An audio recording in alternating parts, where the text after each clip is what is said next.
اعوذ باللہ من الشیطان الرجیم بسم اللہ الرحمن الرحیم الذین ينفقون اموالهم باللیل والنہار سرا وعلانیۃ فلہم اجرہم عند ربہم ولا خوف علیہم ولا هم یحزنون الذین یأکلون الربا لا یقومون الا کما یقوم الذی یتخبطہ الشیطان من المس ذلك بأنهم قالوا إنما البيع مثل الربا وأحل الله البيع وحرم الربا فمن جاءه موعظة من ربه فانتهى فله ما سلف وأمره إلى الله ومن عاد فأولئك أصحاب النار هم فيها خالدون صدق الله العظيم رب اشرح لي صدري ويسر لي أمري واحلل عقدة من لساني يفقهوا قولي۔ ابھی سورہ مبارکہ کا وہ رکوع ہم پڑھ رہے ہیں کہ جو آج کے حالات میں اہم ترین ہے، اس لیے کہ اس دور میں اللہ کے خلاف بغاوت کی سب سے بڑی شکل تو ہے غیر اللہ کی حاکمیت کا تصور۔ سب سے بڑا شرک یہ ہے، نفسیاتی اعتبار سے سب سے بڑا شرک، مادے پر توکل، بتوں سے تجھ کو امید خدا سے نو امیدی، مجھے بتا تو صحیح اور کافری کیا ہے۔ لیکن یہ نفسیاتی اور داخلی بات ہے۔ خارجی اور واقعاتی دنیا میں سب سے بڑا شرک اس وقت وہ غیر اللہ کی حاکمیت، جو اب عوامی شکل اختیار کر گئی، عوامی حاکمیت۔ اور اس کے بعد اس وقت کے گناہوں میں، بدعملی میں سب سے بڑا فساد جو ہے وہ سود کی بنیاد پر ہے۔ سب سے بڑا فتنہ، سب سے بڑا فساد دنیا میں جو اس وقت سب سے بڑی شیطنت ہے، جو یہودیوں کے ذریعے سے پورے گلوب کو اپنی گرفت میں لینے کے لیے بےتاب ہے، وہ یہی ہے جو سود کا ہتھ کنڈا ہے، اس کی حرمت۔ یہاں ایک سوال میرے ذہن میں کبھی کبھی پیدا ہوتا تھا کہ یہ جو پہلی آیت ہے اس کا تعلق تو انفاق فی سبیل اللہ کے ساتھ ہے، اسے پچھلے رکوع کے ساتھ شامل ہونا چاہیے تھا، لیکن بعد میں یہ حقیقت مجھ پر منکشف ہوئی کہ بڑی حکمت کے ساتھ اس آیت کو اس رکوع کے ساتھ شامل کیا گیا ہے۔ وہ حکمت میں بعد میں بیان کروں گا۔ الذین ينفقون اموالهم باللیل والنہار، وہ لوگ کہ جو اپنا مال خرچ کرتے رہتے ہیں رات کو بھی دن میں بھی، سرا وعلانیۃ، خفیہ طور پر بھی اعلانیہ بھی، صدقات واجبہ اعلانیہ، صدقات نافلہ خفیہ، انفاق فی سبیل اللہ خفیہ۔ فَلَهُمْ أَجْرُهُمْ عِنْدَ رَبِّهِمْ وَلَا خَوْفٌ عَلَيْهِمْ وَلَا هُمْ يَحْزَنُونَ، ان کے لیے ان کا اجر محفوظ ہے ان کے رب کے پاس، نہ ان پر کوئی خوف طاری ہوگا اور نہ ہی وہ کسی حزن سے دوچار ہوں گے۔ الَّذِينَ يَأْكُلُونَ الرِّبَا، اب ربا کا مسئلہ شروع ہو رہا ہے، جو سود کھاتے ہیں۔ وجہ کیا ہے؟ اصل مسئلہ ہے اس سرپلس ویلیو کا۔ آپ کا کوئی شغل ہے، آپ کی ملازمت ہے، آپ کما رہے ہیں، آپ کا خرچ پورا ہو رہا ہے، کچھ بچت بھی ہو رہی ہے۔ اب اس بچت کا اصل مصرف کیا ہے؟ یسألونک ماذا ينفقون قل العفو، اصل راستہ تو یہ ہے کہ اس کو دے دو اللہ کی راہ میں، یا محتاجوں کو یا اللہ کے دین کو۔ لیکن اب جو سود خورانہ ذہنیت ہے وہ یہ کہ اس بچت کو بھی مزید کمائی کا ذریعہ بناؤ، یہ سود خورانہ ذہنیت ہے۔ لہذا اصل میں سود خوری انفاق کا کی ضد ہے، اور یہ عقدہ مجھ پر کھلا جبکہ القرآن یفسر بعضہ بعضا، اس اصول کے تحت جب سورہ روم کی آیات کا میں نے مطالعہ کیا، وہاں یہی شکل آپ کو نظر آئے گی کہ ان دونوں کو مقابلے میں لایا گیا ہے، اللہ کی رضا جوئی کے لیے انفاق اور ربا، سود پر رقم دینا۔ وما آتیتم من ربا لیربو فی اموال الناس فلا یربو عند اللہ، جو کچھ تم دیتے ہو سود پر کہ وہ بڑھے لوگوں کے مال میں، محنت وہ کر رہا ہے اور آپ اس کی کمائی میں سے آپ وصول کر رہے ہیں اپنے اس سرمایہ کی وجہ سے۔ تو یہ گویا کہ آپ کا مال اس کے مال میں اس کی محنت سے بڑھ رہا ہے۔ الذی ما آتیتم من ربا لیربو فی اموال الناس فلا یربو عند اللہ، اللہ کے ہاں بڑھوتری نہیں ہوتی۔ وما آتیتم من زکاۃ تریدون وجہ اللہ فَأُولَٰئِكَ هُمُ الْمُضْعِفُونَ، اور وہ جو تم زکوٰۃ اور صدقات میں دے دیتے ہو اللہ کی رضا جوئی کے لیے، تو وہ ہیں جو دوہرے چوہرے کر رہے ہیں، ان کا مال بڑھ رہا ہے، اس کی بڑھوتری ہو رہی ہے۔ تو انفاق فی سبیل اللہ، صدقات، زکوٰۃ، اس کے بالمقابل، اس کے برعکس ہے، اپنی اس بچت کے مال کو اور آپ کو معلوم ہے آج کی بینکنگ سسٹم کا سب سے زیادہ زور بچت کی اسکیم، اور یہ سب کا سب جو ہے در حقیقت saving bank, saving account, save کرو، لیکن سیو کرو مزید کمانے کے لیے۔ سیو جو ہے اس لیے نہیں ہے کہ اپنا پیٹ کاٹو اور غرباء کو دو، اپنا سٹینڈرڈ آف لیونگ کم کرو اور اللہ کے دین کے لیے خرچ کرو، یہ نہیں، بلکہ اس لیے کہ وہ جو تم بچاؤ وہ ہمیں دو، تاکہ وہ ہم سود پر زیادہ رقم، زیادہ شرح سود پر دوسروں کو دے اور تھوڑا شرح سود تمہیں دے دیں۔ اب اس کے برعکس سے الذین یاکلون الربا، جو لوگ سود کھاتے ہیں، لا یقومون الا کما یقوم الذی یتخبطہ الشیطان من المس، وہ نہیں کھڑے ہوتے مگر ان کی طرح سے کہ جن کو شیطان نے مخبوط الحواس بنا دیا ہو چھو کر۔ یہاں عام طور پر یہ سمجھا گیا کہ یہ قیامت کے دن کا نقشہ ہے، یہ قیامت کے دن کا نقشہ تو ہوگا ہی، اس دنیا میں بھی سود خوروں کا حال یہی ہے۔ اور اگر ان کا نقشہ دیکھنا ہو تو کسی سٹاک ایکسچینج کو جا کے دیکھ لیجئے، معلوم ہوگا دیوانے ہیں، پاگل ہیں، چیخ رہے ہیں، دوڑ رہے ہیں، بھاگ رہے ہیں، وہ انسان نہیں نظر آتے اس وقت جو بھی کچھ ہو رہا ہوتا سٹاک ایکسچینج کے اندر۔ مخبوط الحواس انسان جو ہے وہ ہو جاتا ہے، یہ سود خوری کی وجہ سے۔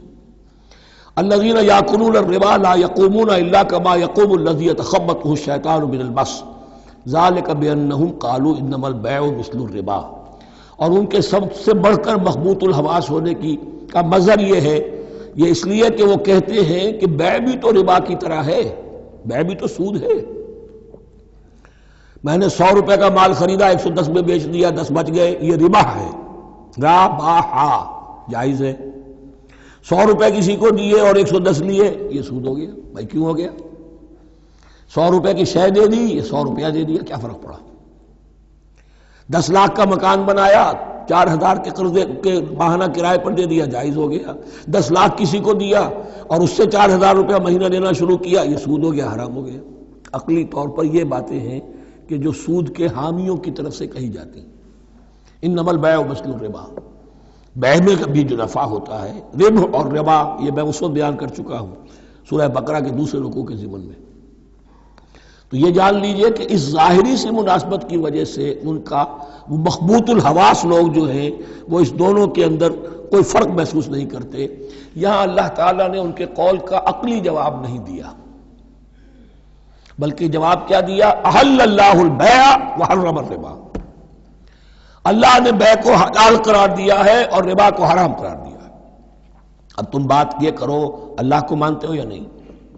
رسول کو مانتے ہو یا نہیں؟ قرآن کو مانتے ہو کہ نہیں؟ یا اپنی عقل کو مانتے ہو؟ اگر تم مسلمان ہو، اگر تم مومن ہو تو اللہ کا حکم جو وہ فرمائے، نہ صرف اللہ کا، جو رسول کا ہے، ما آتاکم الرسول فخذوہ وما نہاکم عنہ فانتہوا، جو کچھ رسول تمہیں دے لے لو اور جس چیز سے روک دے رک جاؤ۔ یہ تو شریعت کا معاملہ ہے۔ ویسے اس میں جو فرق واقع ہوتا ہے وہ یہ ہے کہ ایک ہے فلوئڈ منی، فلوئڈ کیپٹل، ایک ہے فکسڈ کیپٹل۔ مکان 10 لاکھ کا ہے، لیکن مکان سے جو شخص رہ رہا فائدہ کیا اٹھائے گا؟ 1 مہینے رہے گا نا، بس اس کا بدل آپ نے لے لیا۔ 10 لاکھ روپے کسی کو نقد دے دیے، وہ کسی کام میں لگائے گا، 12 لاکھ بھی بن سکتے ہیں، 15 بھی لگ سکتے ہیں، 8 بھی رہ سکتے ہیں۔ اس میں آپ نے فکسڈ اگر لیا تو یہ حرام ہے۔ ان دونوں میں اگرچہ عام طور پہ کہا جائے گا یہ بھی کیپٹل ہے وہ بھی کیپٹل ہے، مکان بھی تو سرمایہ کی ایک شکل ہے، لیکن یہ فکسڈ کیپٹل ہے، اس کی شکل بدل نہیں رہی ہے۔ اس مکان میں تو ایک شخص رہ جائے گا، سکنا ہوگا، اس کی رہائش ہے، یا آپ کہیں گے اس کی ویئر اینڈ ٹیئر ہے تو اس کا آپ نے بدل لے لیا، بس ختم۔ لیکن وہ جائے گا، وہ مکان آپ کے لیے رہ جائے گا۔ لیکن یہ کہ 10 لاکھ جس کو دیا نقد، وہ کاروبار کرے گا، کچھ اور کہیں لگائے گا، اس کے اندر اضافہ بھی ہو سکتا ہے، کمی بھی ہو سکتی ہے، اس میں پھر فکسڈ پروفٹ لینا یہ ہے حرام، اور ان دونوں میں کوئی مناسبت نہیں۔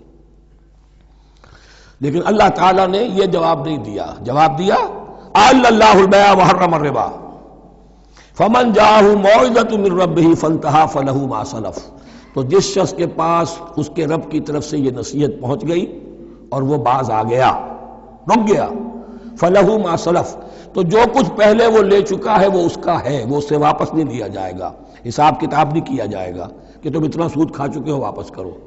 لیکن اس کا یہ مطلب بھی نہیں کہ اس کا کوئی گناہ ان پر نہیں ہوگا. وَأَمْرُهُ إِلَى اللَّهِ، اللہ کے حوالے رہے گا، معلق رہے گا. اللہ چاہے گا تو معاف بھی کر دے گا اور اللہ چاہے گا تو پچھلے سود کے اوپر بھی اس کی سرزنش ہوگی. امرہ الی اللہ. ومن عاد، لیکن اس نصیحت کے آنے کے بعد بھی جس نے دوبارہ یہ حرکت کی، فاولئک اصحاب النار هم فیہا خالدون، تو یہ جہنمی ہے اور اس میں ہمیشہ ہمیشہ رہیں گے. یمحق اللہ الربا ویربی الصدقات، اللہ تعالیٰ ربا کو مٹاتا ہے، دباتا ہے. اور ہمارے زمانے میں شیخ محمود احمد مرحوم نے ایک کتاب لکھی ہے مین اینڈ منی، اس میں ثابت کیا ہے جہاں جو یہ سود کا معاملہ چلتا ہے، تین چیزیں ساتھ ساتھ بڑھتی چلی جاتی ہیں. جتنا سود بڑھے گا ان امپلائمنٹ بڑھے گی، انفلیشن بڑھے گی، نتیجے میں انٹرسٹ ریٹ بڑھے گا. جیسے انٹرسٹ ریٹ بڑھے گا ان امپلائمنٹ مزید ہوگی، انفلیشن زیادہ ہوگی. اٹس اے ویشس سرکل، اور اسی کے نتیجے میں تباہی ہو جاتی ہے، چھپی رہتی ہے وہ تباہی. وہ تو ایک ہی وقت میں بینک کرپٹ ہوگا، کوئی بینک، بڑے بڑے بینک جو ہیں دیوالے نکلیں گے. ابھی جو کوریا کا حشر ہو رہا ہے اور جو اس سے پہلے روس کا ہو چکا ہے، یہ سارا جو ہے یہ یوں سمجھیے شیش محل کی طرح ہے. اس میں تو ایک پتھر پڑے گا تو ٹکڑے ہو جائیں گے. ومن عاد فاولئک اصحاب النار هم فیہا خالدون. یمحق اللہ الربا ویربی الصدقات، اللہ تعالیٰ پالتا ہے، صدقات کو پالتا ہے، بڑھاتا ہے اللہ کے ہاں. وہ آیت میں سنا چکا ہوں آپ کو، سورہ روم کی 39ویں آیت ہے یہ. وما آتیتم من ربا لیربو فی اموال الناس فلا یربو عند اللہ وما آتیتم من زکاۃ تریدون وجہ اللہ فاولئک هم المضعفون. واللہ لا یحب کل کفار اثیم، اور اللہ کو ہرگز پسند نہیں ہے وہ سب کہ جو ناشکرے ہیں اور گناہ گار ہیں. ان الذین آمنوا وعملوا الصالحات واقاموا الصلاة وآتوا الزکاة لهم اجرهم عند ربهم ولا خوف علیہم ولا هم یحزنون. ہاں جو لوگ ایمان لائیں اور نیک عمل کریں.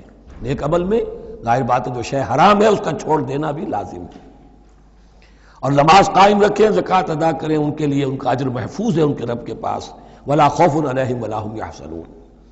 یا ایھا الذین آمنوا اتقوا اللہ وذروا ما بقی من الربا، اے ایمان والو اللہ کا تقوی اختیار کرو اور چھوڑ دو جو رہ گیا ہے سود میں سے. آج فیصلہ کر لو کہ جو بھی کچھ تمہیں کسی کو قرض دیا تھا اب اس کا سود چھوڑو. یا ایھا الذین آمنوا اتقوا اللہ وذروا ما بقی من الربا ان کنتم مؤمنین، اگر تم مومن ہو. فَإِن لَمْ تَفْعَلُوا، اور اگر تم نے ایسا نہ کیا، باز نہ آئے، فَاعْذَنُوا، تو کان کھول کر سن لو، بِحَرْبٍ مِّنَ اللَّهِ وَرَسُولِهِ، اللہ اور اس کے رسول کی طرف سے اعلان جنگ. یہ الٹیمیٹم ہے اگر باز نہیں آتے سود سے. دیکھیے کسی اور گناہ پر یہ بات نہیں آئی، اللہ اور اس کے رسول کی طرف سے اعلان جنگ. وَإِن تُبْتُمْ فَلَكُمْ رُءُوسُ أَمْوَالِكُمْ، اگر تم توبہ کرو تو تمہارے جو اصل راس المال ہے وہ تمہیں لوٹا دیے جائیں گے. سود چھوڑ دو، راس المال واپس لے لو. لا تظلمون ولا تظلمون، نہ تم ظلم کرو سود لے کر اور نہ تم پر ظلم کیا جائے کہ تمہارا راس المال بھی دبا دیا جائے. لا تظلمون ولا تظلمون. وَإِن كَانَ ذُو عُسْرَةٍ، اور اگر تمہارا جو مقروض ہے وہ تنگی میں ہے، وہ تنگ دستی میں ہے، فَنَظِرَةٌ إِلَىٰ مَيْسَرَةٍ، تو انہیں انتظار کرو، پھر اسے مہلت دو کہ اس کی ہاں کشادگی پیدا ہو جائے، آسانی سے وہ آپ کی رقم، آپ کا قرض واپس کر سکے. لیکن اس سے بھی آگے وَأَن تَصَدَّقُوا خَيْرٌ لَكُمْ، تم صدقہ ہی کر دو. تمہارا بھائی غریب تھا، اس کو تم نے قرض دیا تھا، کوئی سود لے کر کھا بھی چکے ہو، اب جو ہے سود، اب تم باقی سود کو تو چھوڑا ہی ہے، اگر وہ راس المال بھی بخش دو اس کو، یہ انفاق ہو جائے گا، یہ قرض حسنہ اللہ کو ہو جائے گا، یہ تمہارا جو ہے ذخیرہ آخرت بن جائے گا. تو یوں سمجھیے کہ جو بھی جو ہے جس کو سرپلس ویلیو میں نے کہا تھا اسلامی معیشت کے اندر، جو بچت ہے آپ کی، اس بچت کا سب سے اونچا مصرف کیا ہے؟ صدقہ دے دو، انفاق کر دو. اس سے کم تر کیا ہے؟ قرض حسنہ، قرض دے دو کسی کو تاکہ وہ اپنی ضرورت چلا لے، اس کا کاروبار رکا ہوا تھا وہ چل پڑے گا اور تمہیں پھر وہ اپنی اصل رقم واپس کر دے گا. یہ قرض حسنہ اس سے کم تر درجہ ہے. تیسرا درجہ ایک اور بھی ہے جو جائز تو ہے مکروہ، پسندیدہ نہیں ہے. تم زیادہ ہی خسیس ہو، چلو مزاربت پر دے دو، اور مزاربت یہ ہے کہ رقم تمہاری کام وہ کرے گا. اگر بچت ہو جائے تو تم بھی لے لینا، اگر نقصان ہو جائے تو کوئی تاوان نہیں لے سکتے اس سے. یہ ہے مضاربت. اس کے بعد اگر تم کہو کہ میں دے رہا ہوں، مجھے اتنے پرسنٹ تو بہرحال تم نے دینا ہی دینا ہے، اس سے بڑھ کر حرام شے کوئی نہیں.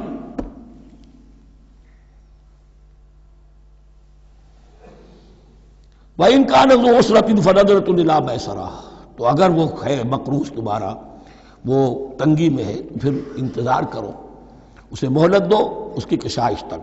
وَأَن تَصَدَّقُوا خَيْرٌ لَكُمْ، اور اگر تم صدقہ ہی کر دو، خیرات کر دو، دے دو، بخش دو، وہ تمہارے لیے بہتر ہوگا. ان کنتم تعلمون، اگر تم جانتے ہو، اگر وہ حکمت تمہارے اندر آ گئی ہے، اگر تم اولو الالباب ہو، اگر تم سمجھدار ہو، تو جو کچھ تمہیں بچت اس سے ہوگی، جو اللہ کے ہاں اجر و ثواب ملے گا، وہ تمہیں یہ رقم واپس لے کر جو ہے اس سے کیا مل جائے گا. وَاتَّقُوا يَوْمًا تُرْجَعُونَ فِيهِ إِلَى اللَّهِ، یہ آیت آخری آیت ہے قرآن کی نزول کے اعتبار سے. آیت ڈرو اس دن سے، تو دیکھیے وہی آیت یاد کیجئے. وَاتَّقُوا يَوْمًا لَا تَجْزِي نَفْسٌ عَن نَفْسٍ شَيْئًا وَلَا يُقْبَلُ مِنْهَا شَفَاعَةٌ وَلَا يُؤْخَذُ مِنْهَا عَدْلٌ وَلَا هُمْ يُنصَرُونَ. وَاتَّقُوا يَوْمًا لَا تَجْزِي نَفْسٌ عَن نَفْسٍ شَيْئًا وَلَا يُقْبَلُ مِنْهَا عَدْلٌ وَلَا تَنفَعُهَا شَفَاعَةٌ وَلَا هُمْ يُنصَرُونَ. وَاتَّقُوا يَوْمًا تُرْجَعُونَ فِيهِ إِلَى اللَّهِ، ڈرو اس دن سے جس دن کے لوٹا دیے جاؤ گے تم اللہ کی طرف. ثم توفى كل نفس ما كسبت، پھر ہر جان کو پورا پورا دے دیا جائے گا جو کمائی اس نے کی ہوگی. وهم لا يظلمون، اور ان پر کوئی ظلم نہیں ہوگا.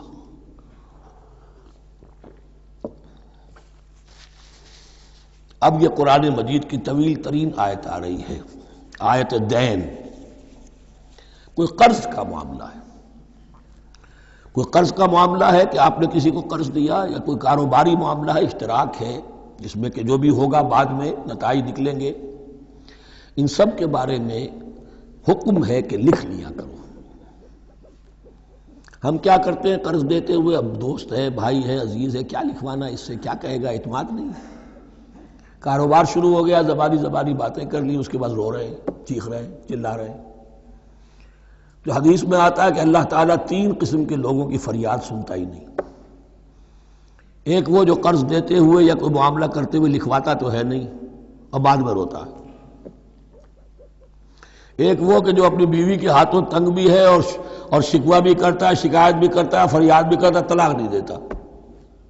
اللہ نے راستہ کھولا ہوا ہے تمہارے لیے، تو اللہ ویسے لوگوں کی فریاد نہیں سنتا. تیسرا مجھے یاد نہیں ہے. یا ایھا الذین آمنوا اذا تداینتم بدین الی اجل مسمى فاکتبوہ، اے اہل ایمان جب بھی تم کوئی معاملہ کرو قرض کا ایک وقت معین تک کے لیے، تو وقت معین ہونا چاہیے. یہ قرض دے رہے ہیں، کب واپس ہوگا. فاکتبوہ، تو اس کو لکھ لیا کرو. یہ فعل امر ہے، الامر للوجوب، واجب ہے یہ. ولیکتب بینکم کاتب بالعدل، اور چاہیے کہ کوئی لکھنے والا تمہارے مابین عدل کے ساتھ، لکھنے والا کوئی ڈنڈی نہ مار جائے، انہیں بھی چاہیے کہ وہ صحیح صحیح لکھے.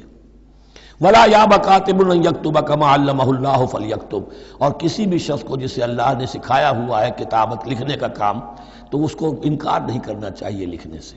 اللہ نے اسے یہ علم دیا ہے، اسے چاہیے کہ لکھ دے. اس لیے کہ اس معاشرے میں پڑھے لکھے لوگ تو بہت کم ہوتے تھے. اب بھی یہ ہوتا ہے، عرائض نویس وغیرہ ہوتے ہیں، وثیقہ نویس ہوتے ہیں، پیسے دے کے ان کو جو لکھواتے ہیں. لیکن اگر کوئی وثیقہ نویس جو ہے بے ایمانی کرے اور لکھنے میں کوئی کمی کر جائے، تو جو جس کے اوپر ذمہ داری ہے اسے نقصان پہنچ جائے گا. وَلْيَكْتُبْ بَيْنَكُمْ كَاتِبٌ بِالْعَدْلِ، اور چاہیے کہ لکھنے والا تمہارے مابین انصاف کے ساتھ لکھے. وَلَا يَأْبَ كَاتِبٌ أَن يَكْتُبَ كَمَا عَلَّمَهُ اللَّهُ فَلْيَكْتُبْ، اور نہ انکار کرے کوئی لکھنے والا اس سے کہ وہ لکھے جیسے اللہ نے اسے سکھایا ہے، تو لکھنا چاہیے. وَلْيُمْلِلِ الَّذِي عَلَيْهِ الْحَقُّ، لکھتے وقت املا وہ کرائے جس کے ذمے رقم آ رہی ہے، جس پر حق آ رہا ہے. علیہ الحق، وہ لکھوائے. جس کا مال ہے وہ نہ لکھوائے، جس پر ذمہ داری آ رہی ہے وہ لکھوائے، کہ میں کیا ذمہ داری لے رہا ہوں. وَلْيَتَّقِ اللَّهَ رَبَّهُ، اور اللہ سے ڈرتا رہے اپنے رب سے. وَلَا يَبْخَسْ مِنْهُ شَيْئًا، اور لکھوانے میں اس میں سے کوئی شے کم نہ کر دے. فَإِنْ كَانَ الَّذِي عَلَيْهِ الْحَقُّ سَفِيهًا، اب اگر وہ جو مقروض ہے، جو قرض دے رہا ہے، جس کے ذمے کوئی ذمہ داری آ رہی ہے، وہ ناسمجھ ہے یا بوڑھا ہے، ضعیف ہے، اور لا یستطیع ان یمل، یا اس کے اندر یہ اتنی صلاحیت نہیں ہے کہ املا کرا سکے. یہاں املا کے معنی میں ہے. ہوا فلیملل ولیہ بالعدل، تو اگر وہ نہیں املا کرا سکتا تو اس کا کوئی ولی ہو، اس کا کوئی وکیل ہو، اس کا کوئی اٹارنی ہو، وہ اس کی طرف سے اس کو لکھوائے۔ واستشہدوا شہیدین من رجالکم، یہ ایک ہی آیت چل رہی ہے ابھی، پورے رکوع کے اوپر ایک آیت پھیلی ہوئی ہے، سوائے آخر میں تھوڑا سا حصہ دوسری آیت آئے گی۔ واستشہدوا شہیدین من رجالکم، اور گواہ بنا لیا کرو دو اپنے مردوں میں سے، فإن لم یکونا رجلین، اور اگر دو مرد دستیاب نہ ہو، فرجل وامرأتان، تو ایک مرد اور دو عورتیں، ممن ترضون من الشہداء، اور وہ بھی دونوں کے نزدیک مقبول ہوں شہداء، کہ ہاں دونوں کو اعتماد ہے ان پر۔ اب یہ جو سوال آ گیا کہ ایک مرد کی جگہ دو عورتیں، دو مرد یا پھر ایک مرد کا ہونا تو لازم ہو گیا، محض عورت کی گواہی نہیں چلے گی، لیکن اس کا آیا مسئلہ ہر قسم کے معاملے کا ہے یا قرض اور مالی معاملات میں وثیقہ نویسی کا، یہ ایک علیحدہ مسئلہ ہے، یہ تو باتیں پھر فقہا کے ہاں تفصیل سے ملتی ہیں، لیکن یہ مسئلہ موجود ہے کہ دو مرد، اور اگر دو مرد دستیاب نہ ہوں تو ایک مرد اور دو عورتیں، تو سوال تو پیدا ہو گیا کہ کیا عورت کی گواہی عادی ہے؟ ان تضل احداہما فتذکر احداہما الاخری، مبادا ان میں سے کوئی ایک بھول جائے تو یاد کرا دے دوسری۔ عقلی سوال پیدا ہو گیا، کیا مرد نہیں بھول سکتا؟ کیا جواب ہے اس کا؟ جواب یہ ہے کہ واقعتاً اللہ تعالیٰ نے عورت کے اندر نسیان کا مادہ زیادہ رکھا ہے۔ الا یعلم من خلق وہو اللطیف الخبیر، کیا وہی نہ جانے گا جس نے پیدا کیا ہے؟ اس نے پیدا کیا ہے، وہ جانتا ہے۔ نسیان کا مادہ کیوں زیادہ رکھا یہ بھی سمجھ لیجئے، عقلی بات ہے، منطقی بات ہے۔ She has to play the role of number 2، اسے مرد کے تابع رہنا ہے، جو نمبر 2 ہوتا ہے اس کے اوپر، اس کے کبھی احساسات کے اوپر، کبھی جذبات کے اوپر کوئی نہ کوئی کوفت، کوئی قدورت آتی ہے، اور اس میں اللہ تعالیٰ نے ان کا سیفٹی والو رکھا ہوا، بھول جانا، اگر بھولنا نہ ہو، یاد ماضی عذاب ہے یا رب چھین لے مجھ سے حافظہ میرا، یہ نسیان جو ہے یہ بھی ایک بہت بڑی نعمت ہے، ورنہ تو کوئی صدمہ دل سے اتری نا، کوئی غصہ کبھی ختم ہوئی نا، تو بھولنے کا معاملہ یہ سیفٹی ویلو اللہ نے عورت میں زیادہ رکھا ہے، اس لیے کہ اسے مرد کے تابع ہو کر رہنا ہے، اور جب تابع ہو کر رہنا ہے تو اسے زیادہ اس کے احساسات پہ، جذبات پر زیادہ مواقع آئیں گے کہ اس کو کچھ زک پہنچے، اس کے لیے یہ سیفٹی ویلو کے نسیان ہے، یہ زیادہ رکھ دیا گیا ہے۔ ان تضل احداہما فتذکر احداہما الاخری، اب یہ کہ اگر یہ بات سمجھ میں نہ آتی تب بھی اللہ کا حکم ہے ماننا ہے، اگر فکس کیپٹل اور فلوئڈ کیپٹل کا فرق سمجھ میں نہیں آتا تب بھی بے حلال ہے، ربا حرام ہے، اللہ خیر صلی اللہ احل اللہ البیع وحرم الربا، لیکن اگر حکمت سمجھ میں آ جائے تو نور علی نور۔ ولا یابی الشہداء اذا ما دعوا، اور نہ انکار کریں گواہ جب کہ ان کو بلایا جائے، اب گواہی کے لیے بلایا جائے تو گواہ نہیں آ رہے، نخرہ کر رہے، نہیں، ان کو آنا چاہیے۔ ومن اسلم ممن کتم شہادتہ عنده، شہادت من اللہ ہے، جو اللہ کی کوئی گواہی جو ہے اگر چھپائی ہے تو بہت بڑا ظلم ہے۔ ولا تسأموا، اور اس سے تھکو مت، کسل مت کرو، سستی مت کرو، ان تکتبوہ، کہ تم لکھو اسے، صغیرا او کبیرا، چاہے چھوٹا معاملہ ہو چاہے بڑا ہو، الی اجلہ، وقت معین کے لیے، اتنا قرض دے رہا ہوں، اتنے وقت میں آپ نے مجھے لوٹانا ہے، اس کے بعد آپ بڑھا سکتے ہیں، آپ دیکھ سکتے ہیں، اسے مزید مہلت دے سکتے ہیں، ایسے ہی حالات ہیں تو آپ معاف بھی کر سکتے ہیں، لیکن یہ کہ جب لکھنا ہے، حکم دیا جا رہا ہے تو اس میں اجل معین ہو، الی اجلہ، اور اس میں چھوٹے بڑے کی تفریق نہ کرو، چاہے چھوٹا مسئلہ بڑا لکھ لو، ذالکم اقسط عند اللہ، یہ اللہ کے نزدیک بھی زیادہ مبنی بر انصاف ہے، واقوم للشہادہ، اور گواہی کے لیے زیادہ قوی ہوگا اور زیادہ درست ہوگا، لکھی ہوئی شے ہوگی تو اب معاملہ جو ہے بہت واضح رہے گا، ورنہ زبانی یادداشت کے اندر کہیں کہیں جو ہے تعبیر ہی میں فرق ہو جاتا۔ وعدنا اللہ ترتابو، اور یہ اس کے بہت قریب ہے کہ تم بھولو گے نہیں، الا ان تکون تجارتا حاضرتا تدیرونہا، الا یہ کہ کوئی لین دین ہو، تجارت ہو جو حاضر ہوتی ہے دست بدست، آپ نے سودا دیا، اس نے پیسے دے دیے، اب کیش میں وہ دے دیجئے یا آپ دینا چاہیں تو، ورنہ یہ شریعت میں لازم نہیں ہے۔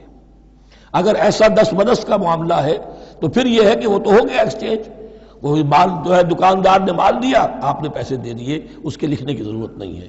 الا ان تکون تجارۃ حاضرۃ تدیرونھا بینکم، تو اگر وہ تجارت ہو کہ نقد تمہاری چلتی ہے، آپس میں لین دین ہو رہا ہے، فلیس علیکم جناح الا تکتبوھا، تو کوئی حرج نہیں ہے تم پر کہ اسے نہ لکھو۔ واشہدوا اذا تبایعتم، اور گواہ بنا لیا کرو جب کوئی مستقبل کا سودا کرو۔ یہ بیع سلم جو ہوتی ہے یہ مستقبل کا سودا ہے، قرض کا سودا ہے۔ بیع سلم بھی ایک طرح کا قرض ہے۔ آج آپ طے کرتے ہیں کسی شخص سے، کسی کاشتکار سے، زمیندار سے کہ اگلا موسم جو آئے گا فصل کا، گیہوں کی فصل کا، تو اتنے روپے من کے حساب سے 500 من گندم میں آپ سے لوں گا۔ یہ بیع سلم کہلاتی ہے، اور اس میں لازم ہے کہ پوری قیمت ابھی ادا کر دیں، لیکن اس میں بھی کہ اس وقت آپ کو اتنی گندم دینی ہے، اس کو لکھوا لو اور اس پر 2 گواہ بنا لو۔ واشہدوا اذا تبایعتم ولا یضار کاتب ولا شہید، اور نہ نقصان پہنچایا جائے کسی لکھنے والے کو یا گواہ کو، اور نہ نقصان پہنچائے کوئی لکھنے والا یا گواہ۔ یہ یضار دونوں کے لیے آ جائے گا، یہ معروف بھی ہے اور مجرور بھی ہے۔ نہ ضرر پہنچایا جائے اور نہ ضرر پہنچائے، نہ کوئی کاتب اور نہ کوئی شہید گواہ۔ وَإِن تَفْعَلُوا، اگر تم ایسا کرو گے، نقصان پہنچاؤ گے، فَإِنَّهُ فُسُوقٌ بِكُمْ، تو یہ تمہارے لیے بہت بڑے گناہ کی بات ہوگی۔ وَاتَّقُوا اللَّهَ، اللہ سے ڈرو، وَيُعَلِّمُكُمُ اللَّهُ، اللہ تمہیں تعلیم دے رہا ہے، وَاللَّهُ بِكُلِّ شَيْءٍ عَلِيمٌ، اللہ ہر چیز کا علم رکھنے والا ہے۔ یہ ایک آیت ہوئی ہے، آخری پارے کی میرا غالب 4 5 6 صورتیں جمع کر لے تو جا کر ہی ایک آیت کا حجم برابر ہوگا۔ جو میں نے کہا تھا کہ آیات کی تعیین توقیفی ہے، یہ ہمارے حساب کتاب سے، گرامر سے، منطق سے، علم بیان سے کسی سے کوئی تعلق نہیں اس کا۔ وَإِن كُنتُمْ عَلَىٰ سَفَرٍ، اور اگر تم سفر پر ہو، وَلَمْ تَجِدُوا كَاتِبًا، اب وہاں کوئی لین دین کا معاملہ ہو گیا، قرض کا ہو گیا، کاتب کوئی ہے نہیں، فَرِحَانٌ مَقْبُوضَةٌ، تو کوئی گروی شے رکھ لو قبضے میں، فلاں شے آپ کے قبضے میں رہے گی، آپ اتنے پیسے مجھے دے دیجئے، میں جب یہ واپس کر دوں گا اپنی چیزیں آپ میری چیز مجھے لوٹا دیجیے گا۔ یہ رہن ہے مقبوضہ، لیکن رہن سے کوئی فائدہ اٹھانے کی اجازت نہیں، وہ سود ہو جائے گا۔ اگر مکان رہن رکھا گیا ہے، قبضہ تو ہوگا اس کا، لیکن یہ کہ وہ اس کا کرایہ نہیں لے سکتا، کرایہ مالک کو جائے گا، اس سے کوئی استفادہ نہیں کر سکتا اس مال سے۔ رہان مقبوضہ۔ فَإِنْ أَمِنَ بَعْضُكُمْ بَعْضًا، پھر اگر کوئی شخص اب اطمینان کرتا ہے اور اعتبار کرتا ہے تم میں سے بعض کسی بعض کا، فَلْيُؤَدِّ الَّذِي اؤْتُمِنَ أَمَانَتَهُ، تو اب چاہیے اس شخص کو کہ جس کے اوپر یہ امانت آئی ہے، اگرچہ اس کے پاس رہن دینے کو کچھ نہیں تھا، یا یہ کہ دوسرے بھائی نے اس پر اعتماد کیا اور اس کی وجہ سے کوئی شے رہن نہیں لی، تو اب اس سے کوئی غلط فائدہ نہ اٹھائے، وہ گویا کہ اس کے پاس جو اس نے قرض لیا امانت ہے، اس کے پاس وہ امین بنایا گیا ہے۔ فَلْيُؤَدِّ الَّذِي اؤْتُمِنَ أَمَانَتَهُ، کہ اپنی امانت واپس لوٹائے، وَلْيَتَّقِ اللَّهَ رَبَّهُ، اور ڈرے اللہ سے جو اس کا رب ہے۔ وَلَا تَكْتُمُوا الشَّهَادَةَ، اور دیکھو گواہی کو چھپایا نہ کرو، وَمَنْ يَكْتُمْهَا فَإِنَّهُ آثِمٌ قَلْبُهُ، اور جو کوئی گواہی کو چھپائے گا تو اس کا دل گناہ میں مبتلا ہو جائے گا، دل داغدار ہو گیا تو رہ کیا گیا۔ وَاللَّهُ بِمَا تَعْمَلُونَ عَلِيمٌ، اور جو کچھ تم کر رہے ہو اللہ اسے جانتا ہے۔ اللہ کے فضل و کرم سے آخری رکوع پر ہم پہنچ گئے، اور یہ بڑا ایک یوں سمجھئے 3 آیتوں پر مشتمل رکوع ہے، جیسے کہ وہ رکوع جو ہم نے پڑھا تھا جس میں آیت الکرسی ہے 4 آیتیں ہیں وہ، اور یوں کہا جا سکتا ہے کہ یہ 2 رکوع ایک دوسرے کے بالکل بالمقابل ہیں اپنی عظمت میں اور مقام میں۔ آیت الکرسی کی جگہ یہاں ایک دعا کی آیت ہے، جامع ترین دعا جو آئے گی آخری آیت میں، للہ ما فی السماوات و ما فی الارض۔ اکثر و بیشتر آپ دیکھیں گے سورتوں کے اختتام پر یہ الفاظ پھر آتے ہیں، اللہ ہی کا ہے جو کچھ بھی ہے آسمانوں اور زمین میں۔ وَإِن تُبْدُوا مَا فِي أَنفُسِكُمْ أَوْ تُخْفُوهُ، اور جو کچھ تمہارے دلوں میں ہے خواہ تم اسے ظاہر کرو خواہ چھپاؤ، يُحَاسِبْكُمْ بِهِ اللَّهُ، اللہ تم سے محاسبہ کر لے گا، تمہاری نیتیں اس کے علم میں ہیں۔ ان اللہ لا ينظر الى صوركم ولا الى اموالكم ولكن ينظر الى قلوبكم واعمالكم، اللہ تمہاری صورتوں کو نہیں دیکھتا، تمہارے مال و دولت کو نہیں دیکھتا، تمہارے دل کو دیکھتا ہے، تمہارے اعمال کو دیکھتا ہے۔ تو دل میں جو کچھ ہے خواہ کتنا ہی چھپا لو، اللہ کے محاسبے سے نہیں بچو گے۔ فَيَغْفِرُ لِمَن يَشَاءُ وَيُعَذِّبُ مَن يَشَاءُ، پھر وہ بخش دے گا جس کو چاہے گا اور عذاب دے گا جس کو چاہے گا۔ اختیار مطلق اللہ کے ہاتھ میں ہے۔ ہمارے ہاں اہل سنت کا عقیدہ یہی ہے، اللہ پر لازم نہیں ہے کہ وہ نیکوکار کو اس کا جزا ضرور دے اور بدکار کو اس کی سزا ضرور دے۔ اللہ کرے گا ایسا، یہ دوسری بات ہے، لیکن اللہ کی شان اس سے بہت اعلیٰ اور عرفہ ہے کہ اس پر کسی شے کو لازم قرار دیا جائے۔ اس کا اختیار مطلق ہے، مطلق ہے۔ یفعل اللہ ما یرید، یفعل اللہ ما یشاء۔ اہل تشیع کا کہنا یہ ہے کہ اللہ پر عدل واجب ہے۔ اہل سنت کہتے ہیں اللہ عدل کرے گا، جزا و سزا میں عدل ہوگا، یہ ہم مانتے ہیں، واقعہ ہے، لیکن ہم یہ نہیں کہتے کہ اللہ پر عدل واجب ہے۔ اللہ پر کوئی شے واجب نہیں، بلکہ اللہ نے تو کتب علی نفسہ الرحمہ، اپنے اوپر واجب کیا ہے رحمت کو۔ وجوب کا لفظ جو آتا ہے اللہ پر تو وہ تو رحمت کا ہے، کتب علی نفسہ الرحمہ، اللہ نے اپنی ذات کے اوپر واجب کر لیا رحمت کو۔ واللہ علی کل شیء قدیر، اور اللہ ہر چیز کی قدرت رکھتا ہے۔ آمن الرسول بما انزل الیہ من ربہ والمؤمنون، ایمان لائے رسول صلی اللہ علیہ وسلم اس چیز پر کہ جو نازل کی گئی ان کی جانب ان کے رب کی طرف سے۔ غور طلب بات ہے، یہ بڑا باریک نکتہ ہے۔ نبی پر جب وحی آئی ہے کیسے پہچان لیا کہ یہ بدروح نہیں ہے، یہ جبرائیل ہے؟ آخر کوئی اشتباہ بھی تو ہو سکتا تھا، پہلا تجربہ تھا۔ اس سے پہلے نہ آپ نے کہانت سیکھی، نہ آپ نے کوئی اور اس طرح کی نفسیاتی ایکسرسائزز کی۔ آپ تو کاروباری آدمی تھے، ایک بہت ہی بھرپور زندگی گزار رہے ہیں، اہل و عیال والے ہیں، کاروبار کر رہے ہیں، ہائی ایسٹ لیول کا کاروبار ہے۔ تو فطرت جو ہے وہ پہچانتی ہے، نبی کی فطرت وہ اتنی پاک اور صاف ہوتی ہے کہ اس کے اوپر کوئی بدروح کا کوئی اثر ہو ہی نہیں سکتا۔ اگرچہ اس میں ایک اور واقعہ میں نے ایک جگہ پڑھا تھا، وہ میں پھر کسی وقت موقع آیا تو سناؤں گا آپ کو، اس وقت نہیں ہے۔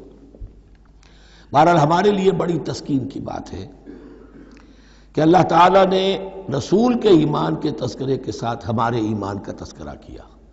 آمن الرسول بما انزل الیہ من ربہ والمؤمنون، ایمان لائے رسول صلی اللہ علیہ وسلم اس چیز پر جو نازل کی گئی ان کی جانب ان کے رب کی طرف سے، اور ایمان لائے صاحب ایمان۔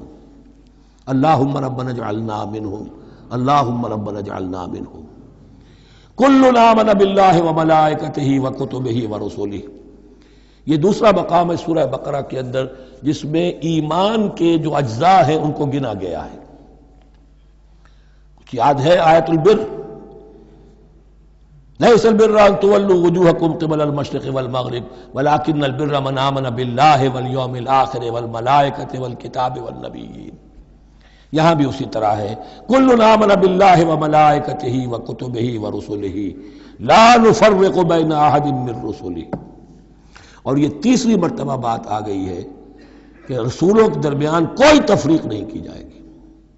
کہاں؟ پہلے تو آیا تھا 16ویں رکوع میں، لا نفرق بین احد منہم ونحن له مسلمون، اور اس سے بھی پہلے آیا تھا والذین یؤمنون بما انزل الیک وما انزل من قبلک، وہ لوگ جو ایمان رکھتے ہیں اس پر بھی جو ہے نبی آپ پر نازل کیا گیا اور اس پر بھی جو آپ سے پہلے نازل کیا گیا۔ لا نفرق بین احد من رسلہ، ہم اس کے رسولوں میں سے کسی کے مابین کوئی تفریق نہیں کرتے۔ تفضیل اسی صورت میں ثابت ہے، تلک الرسل فضلنا بعضهم علی بعض منهم من کلم اللہ ورفع بعضهم درجات وقالوا سمعنا واطعنا، وہی بات کہ جو کہی گئی تھی جب ان سے کہا گیا تھا واسمعوا، کیا کہا تھا انہوں نے؟ سمعنا وعصینا، سمعنا واطعنا، وہ کہتے ہیں ہم نے سنا اور مانا۔ غفرانک ربنا، ہماری درخواست ہے پروردگار، تیری بخشش مانگتے ہیں۔ غفرانک، نون پر زبر ہے، مفعول ہے، نسألک غفرانک، اے اللہ ہم تجھ سے سوالی ہیں، تجھ سے طلب کرتے ہیں، درخواست کرتے ہیں تیری مغفرت کا، وإلیک المصیر، اور تیری ہی جانب لوٹ جانا ہے۔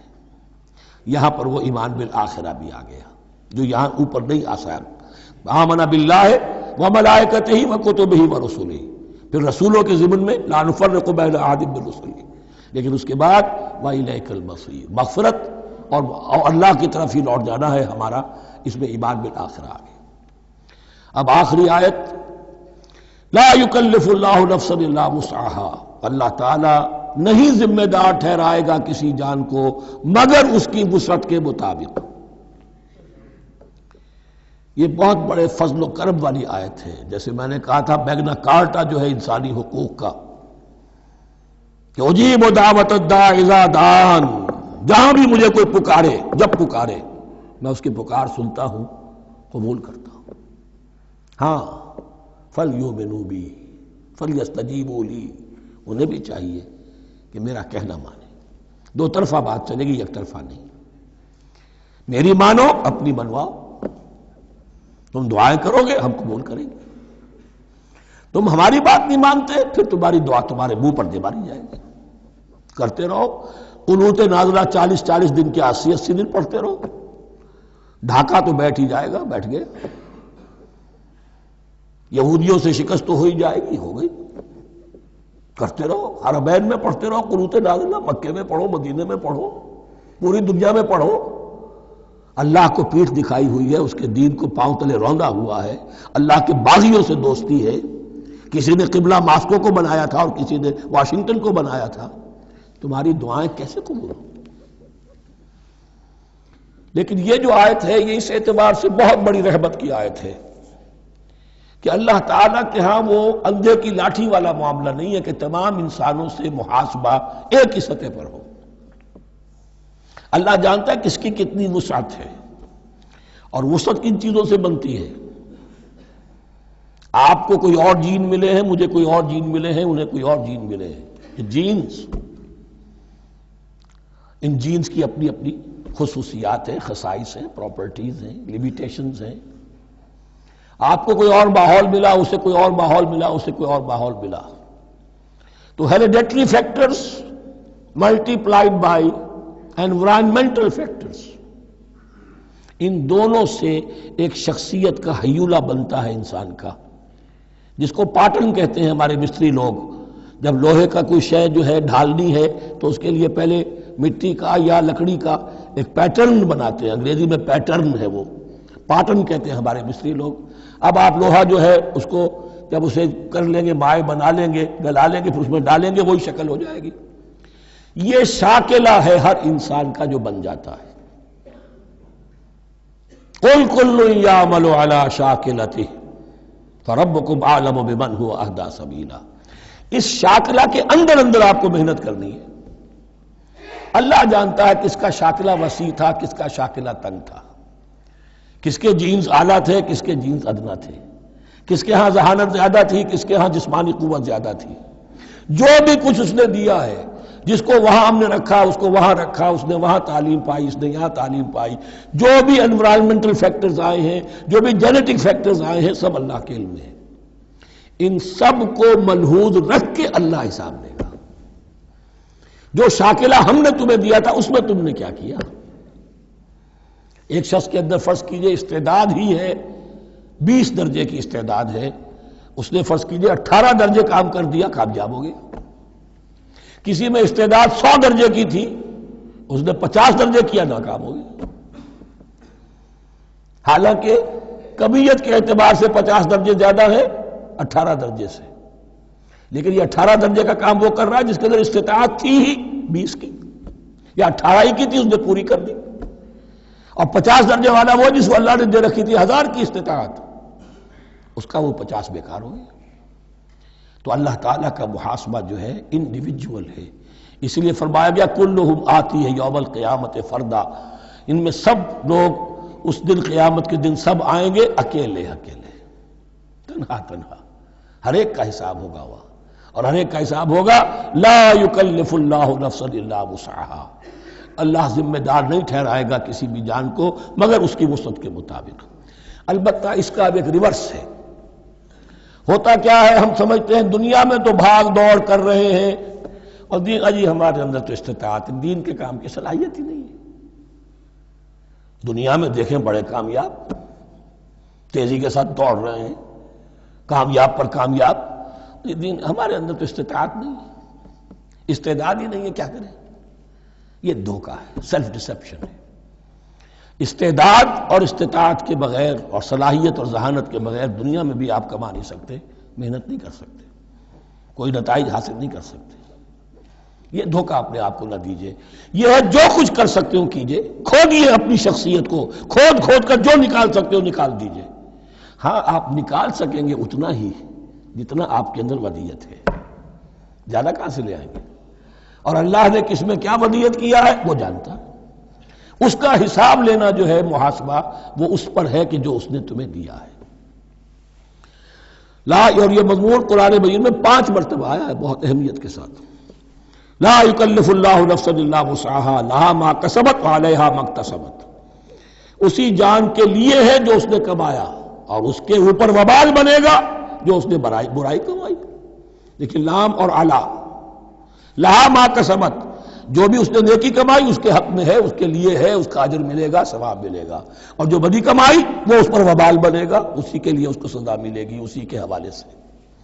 اب وہ آخری دعا آ گئی، جامع ترین اور عظیم ترین دعا ہے قرآن مجید کی۔ ربنا لا تؤاخذنا ان نسینا او اخطانا۔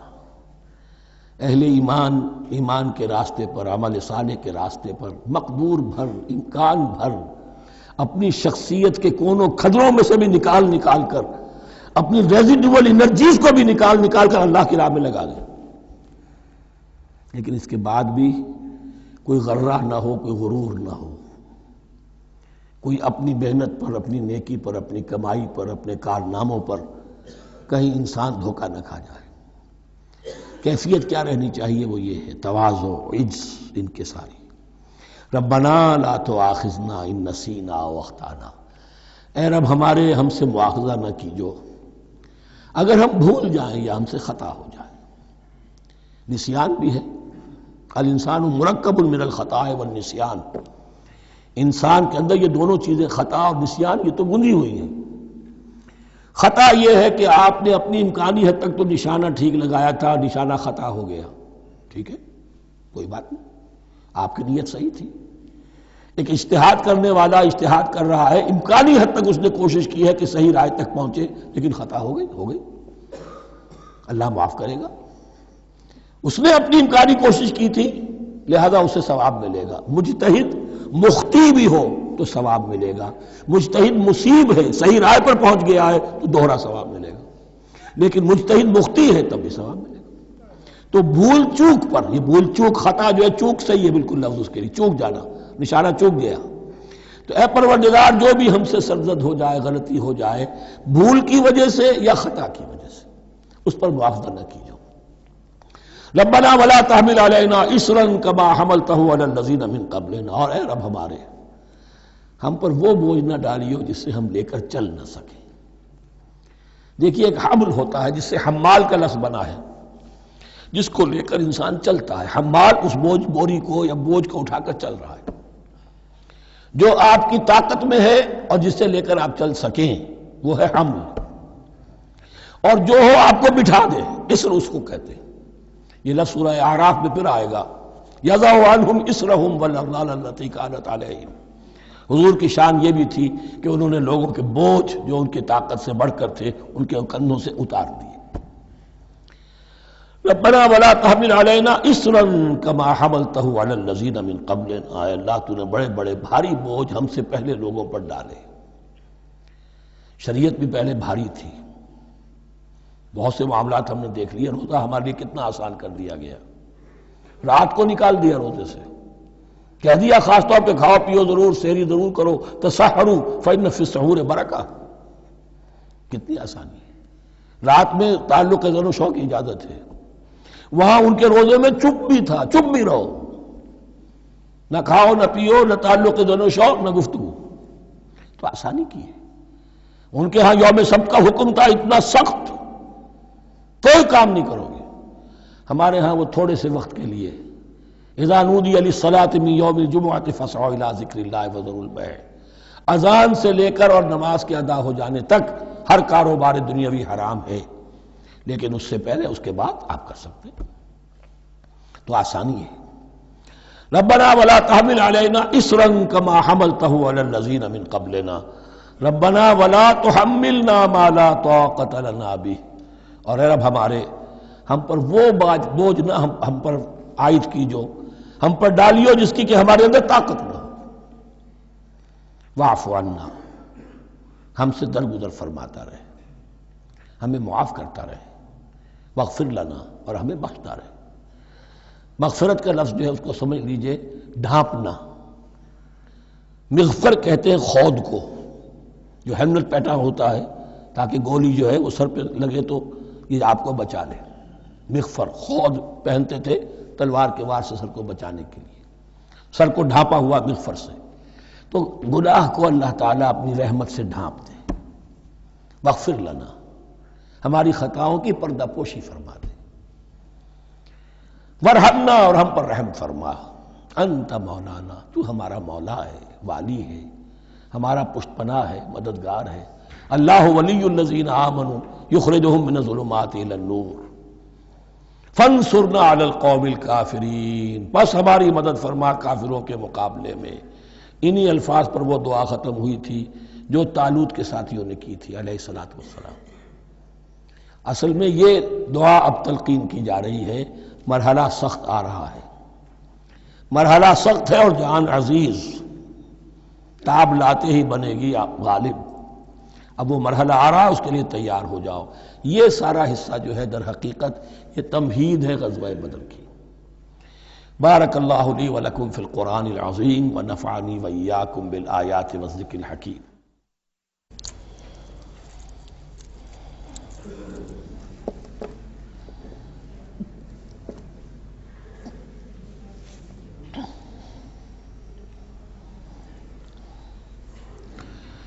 بسم اللہ اولہ و آخرہ. سورہ بقرہ کے ترجمے اور مختصر تشریح کے اختتام کے بعد اب ہمیں مکی اور مدنی صورتوں کے اس پہلے گروپ میں جو دو جوڑے مدنی صورتوں کے ہیں ان میں سے پہلے جوڑے کی دوسری صورت کا مطالعہ کرنا ہے. یہ سورہ آل عمران ہے. جیسا کہ اس سے قبل بھی میں آپ کو بتا چکا ہوں کہ جوڑے ہونے کی نسبت یہ ہے کہ ان دونوں چیزوں میں گہری مشابہت بھی ہو، مرد اور عورت بہت مشابہت بھی ہے لیکن کچھ فرق بھی ہو، اور جو فرق ہو وہ ایسا ہو کہ جس سے ایک دوسرے کے لیے کمپلیمنٹری ہو، ایک دوسرے سے مل کر کسی مقصد کی تکمیل ہوتی ہو. یہ نسبت زوجیت کی حقیقت ہے. اب آپ دیکھیں گے مشابہتیں جو ہیں بہت نمایاں جو سورہ بقرہ میں اور سورہ آل عمران میں ہیں کہ دونوں شروع ہوئی ہیں الف لام میم سے. دونوں کے شروع میں قرآن مجید کی عظمت کا بیان ہے، اگرچہ سورہ آل عمران میں اس کے ساتھ ہی تورات اور انجیل کا بیان بھی ہے.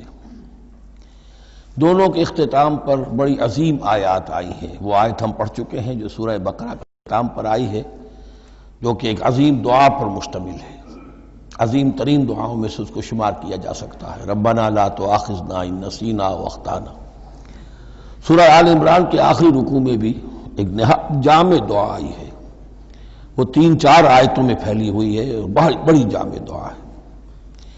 پھر جیسے میں نے آپ کو بتایا کہ سورہ بقرہ میں بھی یہ سورۃ الامتین ہے، دو امتوں سے بحث کر رہی ہے، گفتگو کر رہی ہے، خطاب کر رہی ہے. یہی معاملہ سورہ آل عمران کا بھی ہے، لیکن یہ فرق ہے کہ سورہ بقرہ میں زیادہ گفتگو ہے یہود کے بارے میں، اور سورہ آل عمران میں زیادہ گفتگو ہے آل عمران کے نصارہ کے بارے میں. تو گویا کہ اس طرح وہ تکمیل ہو رہی ہے کہ اہل کتاب کا جو ایک طبقہ تھا اور اہم تر طبقہ تھا یہود، دینی اعتبار سے ان کی اہمیت زیادہ تھی، چاہے تعداد میں وہ کم تھے اور کم ہے، لیکن یہ کہ دینی اعتبار سے ان کی اہمیت زیادہ رہی ہے.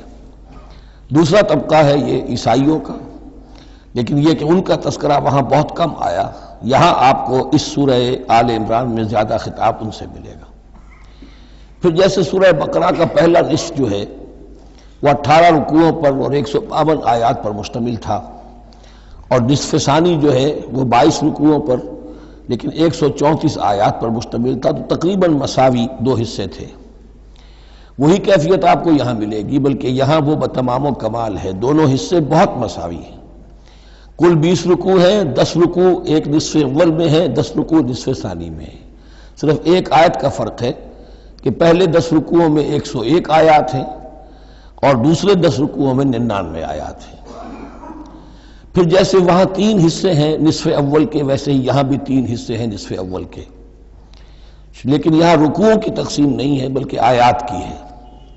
پہلی 32 آیات میں تمہیدی کلام ہے، جیسے کہ 4 رکوع سورہ بقرہ کے، اگرچہ وہاں روح سخن ابتدا ہی سے یہود کی طرف ہو گیا تھا، یہاں روح سخن ابتدا ہی سے نصارہ کی طرف ہے، لیکن یہ کہ یہاں کی 32 آیات اسی طرح تمہیدی کلام پر مشتمل ہیں جیسی کہ سورہ بقرہ کے 4 رکوع۔ پھر یہاں 31 آیات براہ راست خطاب ہے نصارہ سے، خاص طور پر حضرت عیسیٰ علیہ السلام کی ولادت کن حالات میں ہوئی، کیا ان کا مقام اور مرتبہ تھا، کیا ان کی اصل حیثیت تھی، پھر یہ کہ ان کے ساتھ کیا معاملہ ہوا۔ یہ حصہ نازل بھی ہوا ہے سن 9 ہجری میں، جو شامل یہاں کر دیا گیا ہے، حالانکہ اس سورہ مبارکہ کا اکثر و بیشتر حصہ جو ہے وہ سن 3 ہجری میں غزوہ احد کے بعد نازل ہوا ہے، لیکن یہ کہ یہ حصہ جو ہے 31 آیات پر مشتمل نازل ہوا سن 9 ہجری میں۔ نجران ایک بستی تھی عرب کے جنوب میں یمن کی طرف، اور وہاں عیسائی آباد تھے، تو وہاں کے عیسائیوں کے سردار اور ان کے جو بڑے لاٹ پادری تھے وہ کچھ 70 عیسائیوں کا ایک وفد لے کر آئے حضور کی خدمت میں مدینہ منورہ میں، بات سمجھنے سمجھانے کے لیے کہ آپ کس بات کی دعوت دے رہے ہیں، اور کئی دن مقیم رہے اور بات پوری سمجھ بھی لی، خاموش بھی ہو گئے، پھر بھی بات نہیں مانی تو حضور نے مباہلے کی دعوت دی، اس چیلنج کو قبول کیے بغیر وہاں سے چلے گئے۔ لیکن یہ کہ بہرحال انہوں نے جو ترتیب جس شدت کے ساتھ ہونی چاہیے تھی ان کی طرف سے وہ بھی نہیں کی، یہ شرافت کا انہوں نے مظاہرہ کیا۔ بہرحال یہ 9 رکوع، یہ جو 31 آیات ہیں سن 9 میں نازل ہوئی۔ یہی نوٹ کر لیجئے کہ سورہ بقرہ کی بھی ایک بات میں بتانے سے میں بھول گیا اس وقت، کہ یہ جو سود سے متعلق احکام ہیں، جو رکوع ہے، جو 38واں رکوع ہے سورہ بقرہ، یہ بھی تقریباً سن 9 میں نازل ہوا ہے۔ گویا کہ وہ مشابہت بھی موجود ہے کہ اگرچہ سورہ بقرہ کا اکثر و بیشتر حصہ غزوہ بدر سے قبل نازل ہوا، لیکن اس میں بھی کچھ آیات وہ ہیں جو سن 9 ہجری میں نازل ہوئی ہیں، اور سود کے بارے میں آخری حکم ہے۔ اسی طریقے سے یہاں جو یہ نجران کے عیسائیوں سے خطاب کے لیے جو آیات نازل فرمائی گئیں، یہ سن 9 میں نازل کی گئیں، لیکن شامل ہے سورہ آل عمران میں، کہ جس کا اکثر و بیشتر حصہ سن 3 ہجری میں غزوہ احد کے بعد نازل ہوا ہے۔ پھر جیسے سورہ بقرہ کے نصف اول کا جو آخری تیسرا حصہ تھا، وہ 15واں 16واں 17واں 18واں رکوع، اس میں یہ کہ حضرت ابراہیم کا ذکر تھا، خانہ کعبہ کا ذکر تھا، اسی طریقے سے وہی بات یہاں ملے گی آپ کو۔ اور یہاں اب اہل کتاب کو دعوت دی گئی ہے اسی انداز میں جیسے کہ وہاں 16ویں رکوع میں سورہ بقرہ کے دی گئی ہے۔ یہ تیسرا حصہ جو ہے نصف اول کا، یہ 38 آیات پر مشتمل ہے، بہت جامع آیات ہیں، بہت اہم آیات ہیں۔ اس کے بعد نصف ثانی شروع ہو جاتا ہے، جس میں کہ یا ایھا الذین آمنوا، جیسے 19ویں رکوع سے شروع ہوا سورہ بقرہ میں، یا ایھا الذین آمنوا استعینوا بالصبر والصلاۃ ان اللہ مع الصابرین، یہاں اب یہ 11واں رکوع جو ہے وہ شروع ہوگا، یا ایھا الذین آمنوا اتقوا اللہ حق تقاتہ ولا تموتن الا وانتم مسلمون۔ یہ جو نصف ثانی کے 10 رکوع ہیں، ان کی تقسیم یہاں پر عمودی ہے، افقی نہیں ہے۔ پھر تقسیم کر سکتے ہیں، پہلے 2 رکوعوں میں زیادہ خطاب مسلمانوں سے ہے، اور پھر اگرچہ روح سخن جو ہے پھر اہل کتاب کی طرف بھی ہے۔ پھر 6 رکوع مسلسل ہیں غزوہ احد کے حالات پر مشتمل، جو مسائل سامنے آئے ان پر تبصرہ، جو مسلمانوں سے غلطیاں ہوئیں ان پر گرفت، آئندہ کے لیے ہدایات۔ تو یہ پورے 60 آیات ہیں تقریباً، اور 6 رکوعوں پر پھیلی ہوئی ہیں۔ یہ سب کے سب یوں سمجھیے کہ قرآن مجید کا ایک مستقل باب ہے، چیپٹر ہے غزوہ احد، اس کا عنوان ہو سکتا ہے، لیکن قرآن میں اس طرح سے چیپٹر بنائے نہیں گئے ہیں، بلکہ یہ صورتیں ہیں کہ جو میں نے جیسا کہ ابتدا میں عرض کیا تھا تعارف قرآن کے ضمن میں، کہ یہ مجموعہ خطبات الہیہ ہے، ایک خطبہ نازل ہو رہا ہے اور اس کے اندر جو مضامین آ رہے ہیں، لیکن ان میں ربط اور ترتیب ہے۔ اس ربط اور ترتیب پر توجہ اب تک کم ہوئی ہے، لیکن اب اس دور میں قرآن حکیم کے علم و معرفت کا یہ پہلو بھی اب زیادہ نمایاں ہوا ہے کہ اس میں بڑا نظم ہے، نظام القرآن، اس کے اندر تنظیم ہے، اس میں آیات کا آپس میں ربط ہے، سورتوں کا سورتوں سے ربط ہے، اور ایسے ہی یہ جو ہے الٹب کلام نہیں ہے۔ پھر آخری دو رکوع، وہ ان میں سے ایک تو جو ہے آخری رکوع، وہ تو بہت ہی جامع ہے، اور اس میں وہ عظیم دعا بھی آئی ہے، اور فلسفہ ایمان کے بارے میں اہم ترین بحث ہے کہ جو اس مقام پر آئی ہے۔ اور اس طریقے سے، اور جو اس سے پہلے کا رکوع ہے 19واں رکوع، وہ بھی در حقیقت کنکلوڈنگ جس کو کہا جاتا ہے، سم اپ کرتے ہوئے پوری سورہ مبارکہ کے مضامین کو، بڑے جامع مضامین پر مشتمل ہے۔ تو اس طرح آپ دیکھیں گے، اور جگہ جگہ آپ دیکھیں گے کہ بعض اوقات تو الفاظ وہی آ رہے ہیں، وہی انداز ہے۔ وہاں بھی کہا گیا تھا مسلمانوں تم کہو ہم ایمان رکھتے ہیں اللہ پر اور جو کچھ ہم پر نازل کیا گیا اور جو کچھ ابراہیم پر اور اسحاق پر، وہی آپ کو آیات یہاں بھی ملیں گی۔ حضرت ابراہیم کا ذکر وہاں ہے، یہاں بھی ملے گا۔ یہود پر ضربت علیہم الذلۃ والمسکنہ والی آیت وہ یہاں بھی آئے گی۔ ذرا ترتیب کا فرق ہے، اور اسی ترتیب کے فرق کی وجہ سے ہمارے قاری صاحب جو ہیں حافظ مقبول صاحب وہ چکر کھاتے رہے ہیں کہ سورہ بقرہ میں وہ اس مقام کو پڑھتے ہوئے اور وہ چلے جاتے تھے سورہ آل عمران میں۔ تو یہ متشابہ کہلاتے ہیں، قرآن مجید میں متشابہ، اور یہ حفاظ کے لیے مشکل ترین مقام ہوتے ہیں کہ تیزی میں روانی میں وہ اس سے مشابہ جو مقام ہے وہ ادھر منتقل ہو جاتے ہیں۔ لیکن مضامین کے اندر آپ کو اتنی گہری مناسبت نظر آئے گی کہ جس کو میں نے تشبیہ دی ہے زوجیت، کہ ظاہر بات ہے کہ ہر حیوان کا جوڑا جو ہوتا ہے وہ یوں سمجھیے کہ 90% تو ایک دوسرے سے مشابہ ہوں گے، لیکن یہ کہ ان میں 5-10% کا فرق بھی ہوگا، اور وہ فرق بھی ایسا ہوگا کہ جو دونوں کے جمع ہونے سے کوئی نیا مقصد پیدا ہو رہا ہے۔ اب جیسا کہ آپ کو معلوم ہے تناسل کا معاملہ ہے، اس کے اعتبار سے مرد اور عورت کے جسم میں فرق ہے، لیکن دونوں سے مقصد تناسل جو ہے کہ آگے نسل پھیلے، اولاد ہو، وہ مقصد حاصل ہو رہا ہے، وہ یک طرفہ طور پر حاصل نہیں ہو سکتا۔ یہ نسبت زوجیت جو ہے قرآن حکیم کی صورتوں میں بتمام و کمال ہے، اکثر و بیشتر میں۔ البتہ ان میں گہرے تدبر کی ضرورت ہے، غور و فکر کیا جائے، سوچ بچار کیا جائے، تو پھر اس نظم قرآن کے حوالے سے اضافی معانی، اضافی علم، اضافی معرفت، اضافی حکمت کے خزانے کھلتے ہیں۔